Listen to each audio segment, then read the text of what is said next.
Folks think the world is divided between humans and monsters. Us versus them. Order versus the wild. Bull. There's no such thing as monsters. In this world there's only predator and there's prey. And kid, the top of the food chain never even saw me coming. Chevill, Bane of Monsters, is a 1/3 human rogue that costs a black and a green. He has Death Touch, and at the beginning of your upkeep, if your opponents control no permanents with bounty counters on them, put a bounty counter on a target creature or planeswalker an opponent controls. Whenever a permanent an opponent controls with a bounty counter on it dies, you gain 3 life and you get to draw a card. So Chevill isn't the most rawly powerful commander on his face. The best he offers is an extra card and gaining 3 life once per turn cycle. Now this isn't bad, getting to draw extra cards is always great, but we get to turbocharge Chevill by essentially running a second commander in the form of Umori.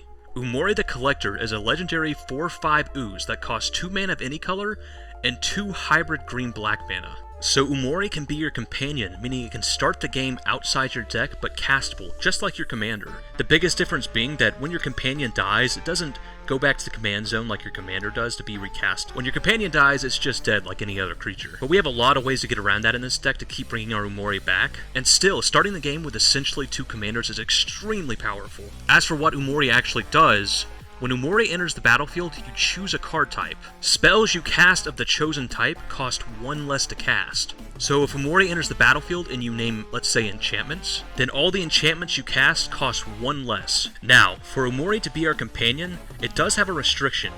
Each non-land card in our starting deck has to share a card type. So every non-land card in our deck has to be an enchantment or an artifact, or in our case, a creature.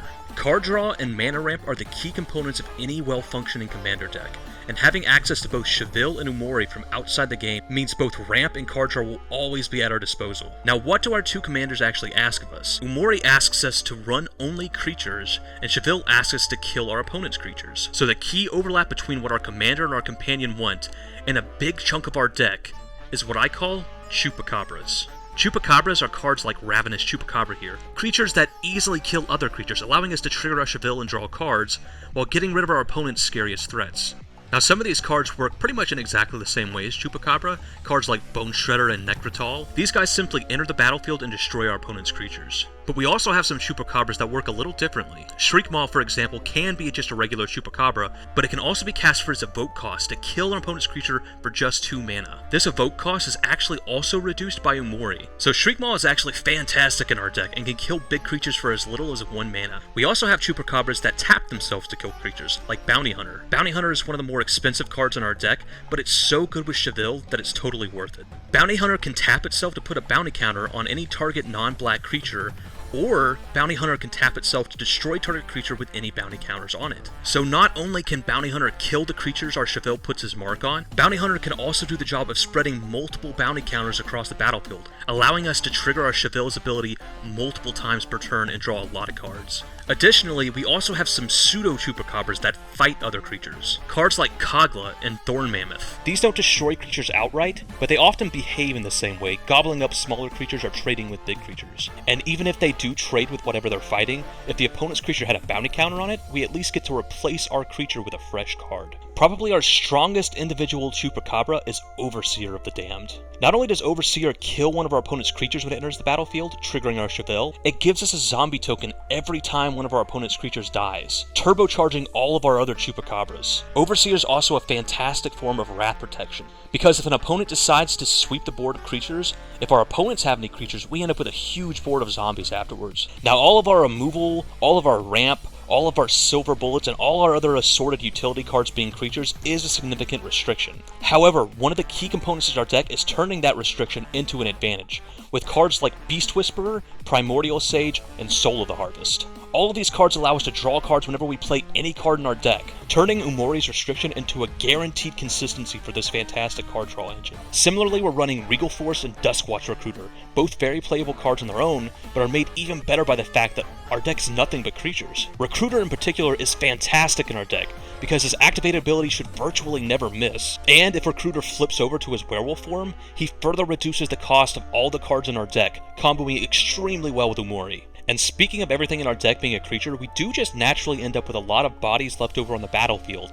after we get their enter the battlefield abilities. That gives us great fuel for another big aspect of our deck, sacrifice. Using sacrifice outlets like Priest of the Forgotten Gods and Stronghold Assassin, we can sacrifice our creatures to blow up our opponent's creatures, triggering our Chevill. We also have ways to just straight up take advantage of our creatures being sacrificed with cards like Smothering Abomination, which draws us a card every time we sacrifice a creature, and Erebos the Bleak-Hearted, which doubles as a sacrifice outlet and also a way to draw cards whenever our creatures die. But our absolute best sacrifice payoffs are cards that trigger when we sacrifice creatures, and also when our opponent's creatures die. Cards like Harvester of Souls and Poison Tip Archer. We already want to be sacrificing our own creatures for value and killing our opponent's creatures to trigger Chevill, so getting even more advantage going both ways of that by drawing even more cards with Harvester or draining our opponents out of the game with Poison Tip Archer is really backbreaking.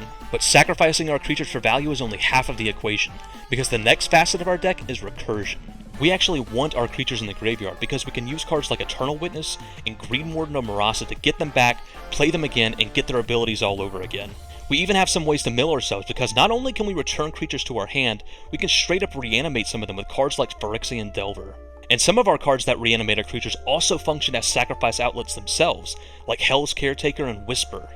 These reusable reanimators mean we can continually pull our best cards out of the graveyard, including our Umori, making sure that if our companion dies, it's never gone for too long. Now you'd imagine by playing all creatures, we'd have to give up some commander must-haves, like Wraths to clear the board when things are getting a little too out of control, but that is not the case. Cards like Deathbringer Regent and Reaver Demon being at the top of our curve means we have outs to board states that have gotten a little too nuts. Not to mention that these board wipes will benefit all of our effects that care about our creatures dying. Our most powerful board wipe and the single biggest baddest card in our deck is Dread Cacodemon. Cacodemon gives us a one-sided board wipe to destroy only our opponent's creatures, putting us in a great position to win the game, and more importantly giving us that sweet, sweet Chevill value. This deck is also a fantastic fit for one of my all-time favorite multiplayer mechanics, the Monarch. Because we're so focused on blowing up all of our opponent's creatures, when Thorn of the Black Rose or Custodial Lich makes us the Monarch, we can snipe down any threat from our opponents that would deign to steal the crown from us. Killing their threats to protect our monarchy, while drawing cards with a Chevill all along the way gives us oodles and oodles of value. So if there is one card that I think sums this deck up, it's Cavalier of Night. Cavalier is a Chupacabra, coming into play and killing anything to trigger our Chevill. It's also a sacrifice outlet, allowing us to put the pieces we want to reanimate into our graveyard. And it's great sacrifice/reanimation fodder itself, having awesome dying and enter the battlefield abilities. So just like Cavalier, our deck's getting value no matter what our creatures are doing, allowing us to grind out just about anyone. Anyway, that's going to wrap it up for this deck tech for our Chevill plus Umori budget commander deck. I think Umori's ramp really provides an explosiveness that Chevill was missing, and Chevill provides a long, value-y card advantage game plan that Umori was missing, making the two an absolute perfect pair of co-commanders. But what do you think? Any cool budget cards you think I missed? Do you have a Chevill or an Umori deck? And if so, what are your favorite cards to use with them? I'd love to hear about it. Anyway, this has been 2D, and thanks for watching.